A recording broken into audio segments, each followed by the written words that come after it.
Hi everybody, I'm Amy from the Cauldron, and in this jar I have 15 grams of British sock yarn, which is 75% British wool, 25% nylon. And in here I have 0.15 grams of purple pop acid dye from Dharma. Let's just pour that in here, rinse it out. Now, I have a lot of dyeing that I want to do today, and I have one dye pot. So while I'm waiting for the dye pot to free up, I'm going to just get some, just get this soaking in here. Ooh, see, now there is no acid in here at all, but I know purple pop, it's an either you love it or hate it one with dye is. You can see it's just starting to break a bit already. You've got purple there, got a bit of pink. Now I know purple pop can take a long time to completely exhaust, so I'm just going to stick it in this jar, this old Nutella jar. I'm just going to leave it in this until my dedicated saucepan is ready to use. I should probably add some acid to this,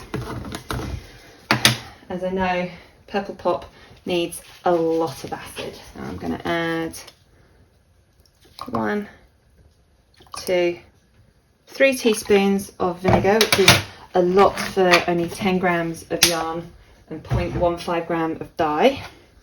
So give that a little stir up, and I'm just going to leave it like this until my saucepan is ready to use. Look at how luminous that pink is in that purple pop. My dye pot is finally empty, so I can add this. Look at that. I can see that the blues have struck to this without any extra heat. It's just the acid in here, and it's all the pink, which I know is quite difficult to get to bind sometimes, but wowee. Just stick that in there. This is hot, this is the warm water, and ooh, it's not a solid, but wow, look at that. So I'm just going to leave this for a while. I know these pinks need a lot of time to bind and cool down, so I'll probably bring this up to a boil, or near a boil, and then let it simmer for maybe about 30-40 minutes, and then turn it off, let it go cold overnight in here. Okay, it's been about 50 minutes that this has been on the heat, and as you can see there is still quite a lot of dye, the pink dye in here, but from everything I've read and heard about purple pop, that pink takes a long time to absorb, so I'm going to turn off the heat, cover this up and just let it cool overnight, and we'll see what it's like in the morning. Hopefully a lot more of that pink will have absorbed to the yarn. It's the next day and there's still quite a lot of dye left in this dye bath, so I've put it back on the heat, and I'm just going to stick in this Superwash Merino skein. It's dry. Hopefully this will pick up some of that excess dye. So it's been about another 30-40 minutes. I haven't been keeping track. There is still dye in here, but I think this is probably about as much as I'm going to get. The water level is dropping a lot, so I'm just going to turn the heat off, leave it to cool down. Hopefully it might absorb a little bit more of the dye, who knows. Okay, this yarn has completely cooled down now, and try to wash. Let's see, a little bit of dye left in there, not too worried. smells a lot of vinegar. I did end up putting a lot of vinegar in this. Okay.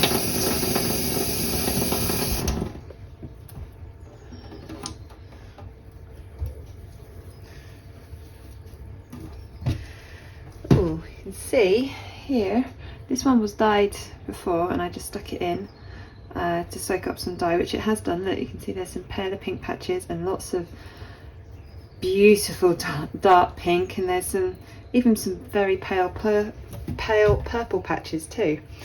Let's have a look at this one. This is a huge mess. I'll untangle that when it's dried. Okay, so I'm going to add a little bit of fairy liquid, a little bit of washing up liquid. Now, I added a lot of vinegar in this, so let me rinse it out. It doesn't actually look like there's that much bleeding, which is good. I think it's all in there. So I'm going to give this rinse through a couple of times and then hang it out to dry. And here is our finished Purple Pop dyed yarn. This was what I originally dyed. This was 75% British wool, 25% nylon.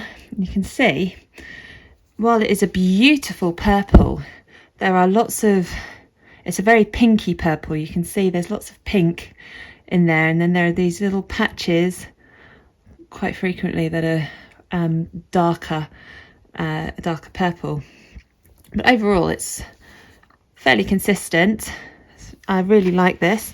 I know it's happened, the dye sort of struck like this because the blue strikes to the yarn and binds to the yarn a lot quicker than the pink does. The pink is the fluorescent dye in this one, and that just takes a long time to actually bind to the yarn, which is why I chucked this in.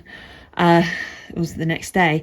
This is 100% Superwash Merino, and it was already dyed before. It was this pink. I thought this was quite a dark, bright pink already, but if you look at the rest of the skein, you can see it wasn't bright at all.